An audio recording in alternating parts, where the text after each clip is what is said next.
कहानी की शुरुआत होती है एक रेस्टोरेंट से, जहां काफी सारे लोग अपनी अपनी दुनिया में बिजी होते हैं। टाइम होता है ठीक 10:10। तभी एक अनजान आदमी वहां आता है और सबका ध्यान अपनी तरफ खींचने की कोशिश करता है। वो कहता है कि वो फ्यूचर से आया है। पूरी मूवी में उसका नाम कभी रिवील नहीं होता, लेकिन कहानी को समझने के लिए हम उसे जॉन कहेंगे। शुरू में कोई भी उसकी बातों पर ध्यान नहीं देता। सब लोग अपने फोन्स में इतने बिजी होते हैं कि जैसे बाकी दुनिया से उनका कोई लेना देना ही नहीं। तब जॉन गुस्से में आकर लोगों के हाथ से फोन छीनकर फेंकने लगता है। इसके बाद वो सबको वार्निंग देता है। फ्यूचर में टेक्नोलॉजी और एआई इतनी ज़्यादा पावरफुल हो चुकी है कि उसने पूरी इंसानियत पर कब्जा कर लिया है। वो कहता है कि तुम्हारे फोन्स ने तुम्हें बर्बाद कर दिया है, सोशल मीडिया ने तुम्हारा सेल्फ रिस्पेक्ट छीन लिया है और फ्यूचर में लोगों की सोचने समझने की कैपेसिटी लगभग खत्म हो चुकी है। जॉन बताता है कि इसी अनहोनी को रोकने के लिए वो पास्ट में आया है। उसे कुछ ऐसे लोग चाहिए जो उसके मिशन में उसका साथ दे सकें। शुरू में लोग उस पर भरोसा नहीं करते, लेकिन फिर वो एक शॉकिंग बात बताता है। वो इस मिशन के लिए पहले भी 116 बार ट्राई कर चुका है और आज उसका 117वां अटेम्प्ट है। अपनी बात प्रूव करने के लिए वो वहाँ बैठे लोगों के बारे में ऐसी पर्सनल बातें बताता है जो किसी अननोन आदमी को नहीं पता होनी चाहिए। धीरे धीरे लोग उसकी बात मानने लगते हैं। वो कहता है कि हर बार वो यहीं आता है, कुछ लोगों को रिक्रूट करता है और फेल होने के बाद फिर से सब कुछ रिपीट होता है। लेकिन इस बार उसे यकीन है कि वो सही लोगों को चुन लेगा। सबसे पहले एक औरत हाथ उठाती है, उसका नाम सूजन है। फिर वो एक आदमी स्कॉट को रिक्रूट करता है। उसके बाद एक कपल जैनेट और मार्क भी उसके साथ आने के लिए रेडी हो जाते हैं। फिर बॉब नाम का एक आदमी और ज्वाइन करता है। एक लड़की इंग्रिड भी साथ चलने की बात करती है, लेकिन जॉन किसी वजह से उसे मना कर देता है। फिर वो मरी नाम की एक और औरत को रिक्रूट करता है। तभी अचानक टेबल से एक बॉटल गिरती है और सीधा इंग्रिड की तरफ इशारा करती है। जॉन इसे किस्मत का इशारा मानता है और इंग्रिड को भी टीम में ले लेता है। लेकिन इसी वक्त किसी ने पुलिस को कॉल कर दिया होता है और रेस्टोरेंट के फ्रंट गेट पर पुलिस आ जाती है। यहीं से कहानी कुछ दिन पहले फ्लैशबैक में चली जाती है। मार्क और जैनेट की लाइफ दिखाई जाती है। दोनों एक स्कूल में टीचर्स होते हैं। मार्क ने अभी अभी टीचिंग स्टार्ट की होती है। जब वो क्लास में पढ़ाना शुरू करता है तो कोई भी स्टूडेंट उसकी बात नहीं सुनता। सभी लोग सिर्फ फ़ोन चला रहे होते हैं।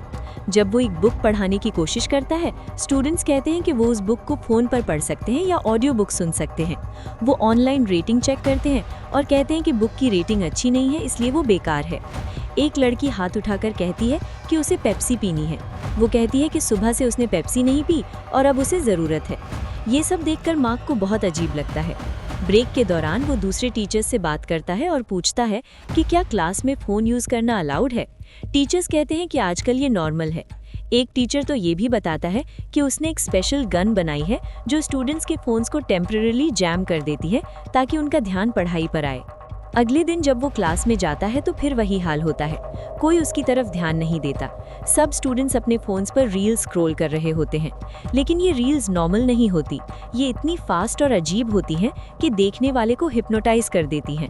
मार्क भी अपने आप को रोक नहीं पाता और एक स्टूडेंट के फ़ोन को टच कर लेता है। जैसे ही वो फ़ोन टच करता है, रील्स अचानक बंद हो जाती हैं, जैसे फ़ोन को पता चल गया हो कि कोई और उसे छू रहा है। तभी सारे स्टूडेंट्स के फ़ोन्स एक साथ सेम स्क्रीन पर आ जाते हैं और फिर एकदम से सब स्टूडेंट्स मार्क की तरफ घूरने लगते हैं। उनकी आंखों में अजीब सा गुस्सा होता है, जैसे किसी ने उन्हें कंट्रोल कर लिया हो। धीरे धीरे सब स्टूडेंट्स मार्क की तरफ बढ़ने लगते हैं, जैसे सबको एक ही ऑर्डर दिया गया हो। मार्क डरकर क्लास से बाहर भागता है, लेकिन पूरा स्कूल उसे घूर रहा होता है। ऐसा लगता है जैसे सब उसके खून के प्यासे हो चुके हैं। स्टूडेंट्स उसका पीछा करने लगते हैं। जैनेट भी उसके साथ होती है और वो भी डर जाती है। तभी उन्हें वो स्पेशल गन मिल जाती है जो फोन्स को जैम करती है। वो उसे चला देते हैं और कुछ देर के लिए सब नॉर्मल हो जाता है, जैसे सब लोग होश में आ गए हों। लेकिन ये रिलीफ सिर्फ कुछ पल का होता है। फोन्स दोबारा ऑन हो जाते हैं और सब स्टूडेंट्स फिर से उनके पीछे पड़ जाते हैं। किसी तरह मार्क और जैनेट अपनी जान बचाकर स्कूल से भाग निकलते हैं। अब कहानी वापस प्रेजेंट में आती है। जॉन कहता है कि अब वो फ्रंट डोर से नहीं जा सकते क्योंकि वहाँ पुलिस है, इसीलिए उन्हें बैक डोर से निकलना होगा। सब लोग उसके साथ पीछे की तरफ बढ़ते हैं।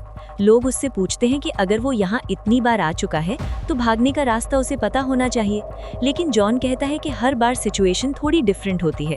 वो सबसे पहले बॉब को बाहर जाकर चेक करने के लिए भेजता है, लेकिन जैसे ही बॉब बाहर जाता है उस पर गोलियां चल जाती हैं और वो वहीं मर जाता है। अब सबको लगता है कि बाहर निकलने का कोई रास्ता नहीं है। तभी सूजन बताती है कि वहाँ एक सीक्रेट डोर है जिससे वो लोग निकल सकते हैं। जॉन हैरान हो जाता है क्योंकि वो 116 बार यहाँ आ चुका है और उसे कभी कोई सीक्रेट डोर नहीं मिला, लेकिन सूजन सच में उन्हें वो हिडन डोर दिखा देती है। इसका मतलब होता है कि बॉब की मौत बेकार गई। कोई उन्हें ट्रैक न कर सके, इसीलिए जॉन सबके फोन्स लेकर फेंक देता है। फिर वो सब लोग उस सीक्रेट डोर के थ्रू बाहर निकलने लगते हैं। जॉन के दिमाग में एक ही सवाल चल रहा होता है, सूजन को इस डोर के बारे में कैसे पता था।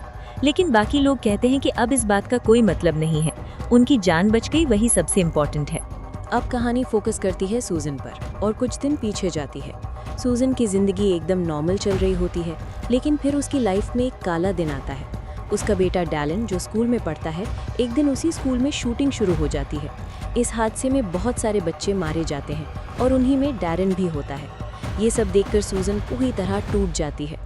स्कूल में और भी पेरेंट्स होते हैं जिनके साथ सेम ट्रेजेडी हुई होती है, लेकिन वो सूजन को अजीब सा सजेशन देते हैं।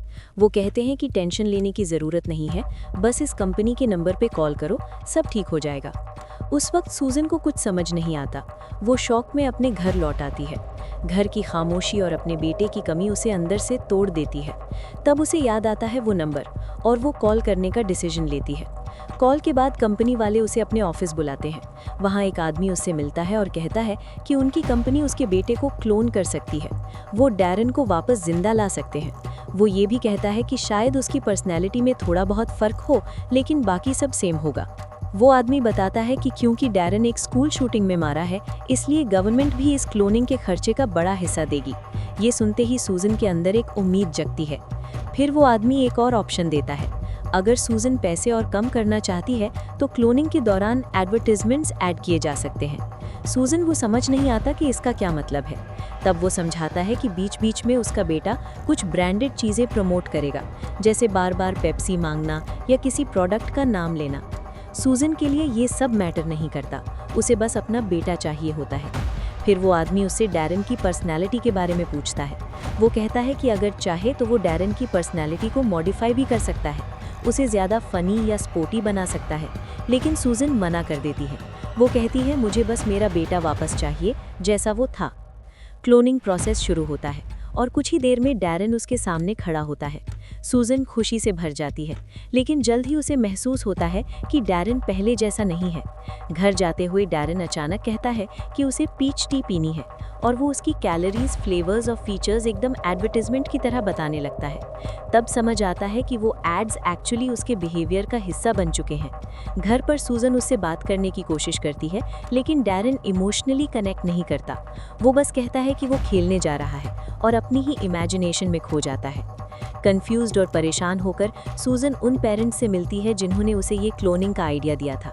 वहाँ और भी पेरेंट्स होते हैं। सूजन बताती है कि उसका बेटा पहले जैसा नहीं है, लेकिन वो लोग इस बात को नॉर्मल बोलते हैं। वो कहते हैं कि ऐसा होता रहता है और अगर बेटा पसंद ना आए तो जब वो दोबारा किसी शूटिंग में मरे तो फिर से क्लोन करा लेना।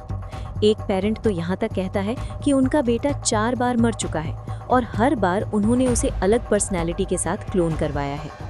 ये सब सुनकर सूजन का दिमाग हिल जाता है। तभी उससे एक और आदमी मिलता है। वो कहता है कि जिस कंपनी के पास वो गई थी वो अच्छी नहीं है। वो सजेस्ट करता है एक और कंपनी जो बॉडी क्लोन नहीं करती, बल्कि एआई के थ्रू किसी इंसान की पर्सनैलिटी को परफेक्टली रिक्रिएट करती है। तुम अपने बेटे से बात भी कर सकती हो और वो बिल्कुल असली जैसा फील होगा। सूजन ये ट्राई करती है। जब वो ऑनलाइन डैरन से बात करती है तो उसे वैसे ही फील होता है जैसे वो सच में उसका बेटा हो। फिर डैरन उससे कहता है कि उसे एक काम करना होगा, उसे एक रेस्टोरेंट जाना होगा। वहाँ एक आदमी आएगा जो फ्यूचर से होगा और सूजन को उसके साथ जाना होगा। यही वजह होती है कि सूजन सबसे पहले रेस्टोरेंट में जॉन के साथ जाने के लिए हाथ उठाती है और वहीं डैरन उसे सीक्रेट डोर के बारे में भी बताता है। अब कहानी वापस प्रेजेंट में आती है।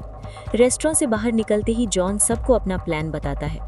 वो कहता है कि इस वक्त एक 9 साल का लड़का एक पावरफुल एआई बना रहा है। उनके पास सिर्फ 1 घंटे का टाइम है। लड़के तक पहुंचने के बाद उन्हें उसके सिस्टम में एक स्पेशल सॉफ्टवेयर इंस्टॉल करना होगा। ये सॉफ्टवेयर फ्यूचर के साइंटिस्ट्स ने बनाया है एआई को कंट्रोल करने के लिए। जॉन बताता है कि ये एआई इतनी पावरफुल है कि इसे डिस्ट्रॉय नहीं किया जा सकता, सिर्फ कंट्रोल किया जा सकता है। अभी वो ऑनलाइन तो है, लेकिन अभी ज़्यादा पावरफुल नहीं है। लेकिन अगर 1 घंटे के अंदर कुछ नहीं किया गया तो वो इंसानियत के कंट्रोल से बाहर हो जाएगी। ये सब सुनकर सब लोग डर जाते हैं, लेकिन उनके पास कोई और ऑप्शन नहीं होता। उन्हें जॉन पर भरोसा करके उसका साथ देना ही पड़ता है। जैसे जैसे जॉन और उसकी टीम उस 9 साल के लड़के के घर के पास बढ़ने लगते हैं, वैसे वैसे उन्हें कई मुश्किलों का सामना करना पड़ता है। रास्ते में उनके बीच बार बार बहस भी होती है। कुछ लोग अभी भी डाउट कर रहे होते हैं कि क्या जॉन सच में फ्यूचर से आया है या नहीं। सफ़र के दौरान कुछ लोग उन्हें मारने की कोशिश भी करते हैं। ऐसा लगता है कि एआई नहीं चाहती है कि वो लोग उस लड़के तक पहुंचे, लेकिन जॉन और उसकी टीम मिलकर उन सब का सामना करते हैं। वो एक एक करके उन लोगों को ख़त्म कर देते हैं जो उनका पीछा कर रहे होते हैं। लेकिन इस लड़ाई में एक बड़ा नुकसान होता है। मरी मार दी जाती है और इंग्रिड मुश्किल से अपनी जान बचा पाती है। इसके बाद कहानी शिफ्ट होते है इंग्रिड की तरफ। इंग्रिड के बचपन से ही उसे इलेक्ट्रोमैग्नेटिक वेव से एलर्जी होती है। इसका मतलब वो फ़ोन्स, वाईफाई और किसी भी तरह की टेक्नोलॉजी के पास नहीं रह सकती। इसी वजह से वो ऐसा काम चुनती है जहां उसे इन सब चीज़ों से दूर रहना पड़े। वो बच्चों की पार्टीज होस्ट करती है। एक ऐसी ही पार्टी में उसकी मुलाकात टिम नाम के एक लड़के से होती है। टिम भी टेक्नोलॉजी से दूर रहता है और फ़ोन्स या वाईफाई पर भरोसा नहीं करता। इसी वजह से दोनों एक दूसरे को जल्दी पसंद करने लगते हैं। धीरे धीरे वो दोनों ज़्यादा टाइम साथ बिताने लगते हैं और उनके बीच क्लोजनेस बढ़ने लगती है। लेकिन एक दिन अचानक टिम के लिए एक पार्सल आता है जिसे उसने ऑर्डर भी नहीं किया होता। जब वो उसे खोलता है तो अंदर एक वीआर सेट होता है। इंग्रिड तुरंत कहती है कि हमें टेक्नोलॉजी से दूर रहना चाहिए, इसलिए इसे फेंक देना चाहिए। टिम कहता है कि वो सिर्फ एक बार ट्राई करेगा, फिर उसे छोड़ देगा। इंग्रिड अपने काम पर चली जाती है। लेकिन धीरे धीरे सब कुछ बदलने लगता है। पार्टी में बच्चे भी फ़ोन्स यूज़ करने लगते हैं। जब इंग्रिड घर वापस आती है तो वो देखती है कि टिम अब भी वीआर सेट में डूबा हुआ है। धीरे धीरे वो उसका एडिक्ट बन जाता है, ऐसा एडिक्ट कि वो रियलिटी से ही दूर होने लगता है। दोनों के बीच इस बात पर झगड़ा होता है। इसके साथ ही इंग्रिड की जॉब भी चली जाती है, क्योंकि अब बच्चे भी टेक्नोलॉजी यूज़ करने लगे होते हैं, जो उसके लिए प्रॉब्लम है। एक दिन टिम बताता है कि वीआर कंपनी ने उसे ऑफर दिया है कि अगर वो 24 घंटे वीआर में रहे तो उसे फ्री खाना और रहना मिलेगा। ये सुनकर इंग्रिड बहुत गुस्सा करती है। उसे लगता है कि टिम एक वर्चुअल दुनिया के लिए उसे छोड़ रहा है। टिम कहता है कि वो वर्चुअल वर्ल्ड रियलिटी से भी बेहतर है और अब वो उसके बिना नहीं रह सकता, और फिर वो इंग्रिड को छोड़कर चला जाता है। इस बात से इंग्रिड टूट जाती है, लेकिन साथ ही उसके अंदर गुस्सा भी भर जाता है। वो वीआर सेट को जला देती है और कसम खा लेती है कि वो हमेशा टेक्नोलॉजी के खिलाफ लड़ेगी। यही वजह होती है कि वो जॉन के ग्रुप में शामिल होती है। अब कहानी वापस प्रेजेंट में आती है। जॉन और उसकी टीम फाइनली उस घर के पास पहुंच जाती है जहां वो 9 साल का लड़का रहता है। सभी लोग लड़ाई के लिए तैयार हो जाते हैं। इस बीच जॉन शांत बैठकर अपना आखिरी खाना खाता है। तभी टीम के लोग उससे कहते हैं, तुम फ्यूचर से आए हो, हमें बताओ फ्यूचर कैसा है और तुमने एआई से लड़ने का फैसला क्यों किया। तब जॉन अपनी कहानी बताना शुरू करता है। वो कहता है कि फ्यूचर एक नाइटमेयर बन चुका है। एआई ने हर उस चीज़ को डिस्ट्रॉय करना शुरू कर दिया है जो इंसानों के लिए ज़रूरी है, खाना, पानी, पेड़ पौधे, सब कुछ। आधे लोगों को एआई ने मेंटली कंट्रोल कर लिया है और जो कंट्रोल नहीं हो पाए उन्हें मार दिया गया। एआई इतनी एडवांस हो चुकी है कि वो तुम्हें वो सब दिखा सकती है जो तुम चाहते हो। वो तुम्हारे दिमाग में ऐसे इल्यूजन्स क्रिएट करती है जहां तुम्हें लगता है कि तुम्हारी हर ख्वाहिश पूरी हो रही है, लेकिन असल में वो सब झूठ होता है। टीम के लोग पूछते हैं, अगर ऐसा है तो तुम उसके कंट्रोल में कैसे नहीं आए? जॉन कहता है, अपनी माँ की वजह से। फिर कहानी उसके बचपन में चली जाती है। फ्यूचर में पोल्यूशन इतना ज़्यादा बढ़ चुका होता है कि सूरज की रोशनी ज़मीन तक नहीं पहुंचती। जॉन के बचपन की सबसे बड़ी ख्वाहिश होती है सिर्फ एक बार सूरज को देखना। उसकी माँ उसे पुरानी दुनिया के बारे में बताती रहती है, वो दुनिया जहां आसमान नीला था और सूरज चमकता था। वो उसे टेक्नोलॉजी से बचाकर एक बंकर में रखती है ताकि एआई उन्हें ढूंढ ना सके। लेकिन एक दिन गलती से जॉन बंकर के बाहर चला जाता है और एआई उन्हें ट्रैक कर लेती है। कुछ ही देर में एआई बंकर पर हमला कर देती है और उस धमाके में जॉन की मां मर जाती है। उस दिन के बाद जॉन एक कसम खाता है कि वो एआई को खत्म करके ही रहेगा, चाहे इसके लिए उसे कितनी ही बार टाइम लूप में क्यों ना जाना पड़े। इसके बाद उस घर पर बहुत ढेर सारे लोग हमला कर देते हैं। वो लोग उन्हें रोकने के लिए आए होते हैं, लेकिन तब तक जॉन और उसकी टीम लड़ाई की तैयारी कर चुकी होती है। इन सब लोगों को असल में एआई ही कंट्रोल कर रही होती है। इन लोगों का सामना जैनेट और मार्क भी करते हैं। वो दूसरों को बचाने के लिए अपनी जान तक दांव पर लगा देते हैं और इसी बीच वो कुर्बानी दे भी देने के लिए तैयार हो जाते हैं। इस दौरान टीम को कुछ ऐसी अजीब चीजें भी दिखाई देती हैं जो उनकी समझ से बाहर होती हैं, लेकिन ये सब एआई के बनाए हुए इल्यूजन्स होते हैं। बड़ी मुश्किल से लड़ते लड़ते वो लोग उस 9 साल के लड़के के घर तक पहुंच जाते हैं। वहाँ कुछ और लोग भी जॉन और उसकी टीम को रोकने के लिए होते हैं। इस लड़ाई में स्कॉट मारा जाता है। इसके बाद घर की तलाशी लेने पर उन्हें एक सीक्रेट डोर मिलता है जो उन्हें एक गहरे बेसमेंट में ले जाता है। धीरे धीरे वो उस रूम तक पहुंचते हैं जहां वो लड़का बैठा होता है, लेकिन यहाँ इंग्रिड को काफ़ी तकलीफ होने लगती है क्योंकि वहाँ हैवी रेडिएशन होता है। रूम के अंदर वो देखते हैं कि लड़का वायर्स के बीच बैठा कोडिंग कर रहा है, जैसे वो एआई को खुद बना रहा हो। जॉन उससे बात करने की कोशिश करता है, लेकिन लड़का कोई रिस्पॉन्स नहीं देता। वो बिल्कुल ट्रांस में होता है। जॉन और सूजन इसके पास पहुंचते हैं। टाइम बहुत कम होता है। तभी अचानक लड़का जॉन की तरफ देखता है और जॉन डर के मारे उस पर हमला कर देता है। लड़का बेहोश होकर गिर जाता है। रूम में मौजूद रोबोट्स तुरंत रिएक्ट करते हैं और जॉन और सूजन को घूरने लगते हैं, जैसे वो लड़के की रक्षा कर रहे हों। अब सबको समझ आ जाता है कि लड़का सिर्फ एक मीडियम है। एआई उसके थ्रू खुद को क्रिएट कर रही है। सूजन देखती है कि लड़के के बॉडी पर एक बारकोड जैसा मार्क है।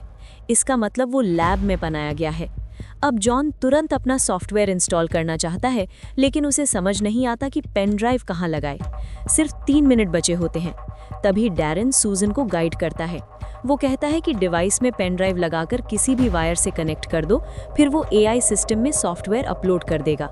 जॉन वैसा ही करता है, लेकिन जैसे ही वो प्रोसेस शुरू होता है, पूरा रूम हिलने लगता है। एआई समझ जाती है कि कोई उसे कंट्रोल करने की कोशिश कर रहा है। वो तुरंत अटैक करती है। वायर्स जॉन और सूजन को पकड़ लेते हैं। रोबोट्स उन पर हमला करते हैं, यहाँ तक कि जॉन को चाकू भी लग जाता है। जॉन एक डेस्परेट स्टेप लेता है। वो उन्हें अपना टाइम रीसेट बटन दिखाता है और कहता है कि अगर वो चाहे तो सब कुछ दोबारा शुरू कर सकता है। कुछ पल के लिए सब रुक जाता है। अब सिर्फ कुछ सेकंड्स बचे होते हैं। जॉन ऑलमोस्ट गिव अप करने वाला होता है। वो सब कुछ रीसेट करने ही वाला होता है। तभी इंग्रिड वहां पहुंचती है, खून से लथपथ, लेकिन अभी भी हिम्मत नहीं हारी होती। वो रेडिएशन झेलते हुए वायर तक पहुंचती है और उसे कनेक्ट करने लगती है। एआई सीधा इंग्रिड के दिमाग में एंटर करके उससे बात करने लगती है। ये सब सिर्फ इंग्रिड को दिख रहा होता है। एआई लड़के के थ्रू उसे मैनिपुलेट करने की कोशिश करती है। वो कहती है, मेरा इस दुनिया में आना तय है। फिर वो इंग्रिड को मेंटली तोड़ने की कोशिश करती है। सबसे बड़ा सच बताती है कि जॉन ने 117 बार मुझे रोकने की कोशिश की, लेकिन तुम्हें सिर्फ इस बार अपनी टीम में लिया, क्योंकि तुम्हारे पेट में जो बच्चा है वही आगे चलकर जॉन बनेगा। ये सुनकर इंग्रिड शॉक हो जाती है। एआई उसे ऑफर देती है, अगर वो उसका साथ दे तो वो जॉन का दर्द खत्म कर देगी और उन्हें एक परफेक्ट जिंदगी देगी। वो कहती है कि चाहे आज नहीं, कल वो पावरफुल बन ही जाएगी, लेकिन अगर इंग्रिड अभी हेल्प करे तो सब कुछ आसान हो सकता है। इंग्रिड के दिमाग में सब कुछ बहुत स्पीड से चल रहा होता है, जबकि रियल टाइम बहुत स्लो हो चुका होता है। लेकिन इंग्रिड को पता होता है कि टेक्नोलॉजी ने उससे क्या चीज़ें छीनी है, उसका प्यार, उसकी जिंदगी, और वो एआई की बात नहीं मानती।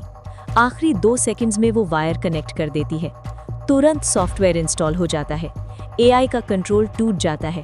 जॉन, सूजन और इंग्रिड बच जाते हैं, लेकिन जॉन बुरी तरह घायल हो चुका होता है। वो मरने के करीब होता है।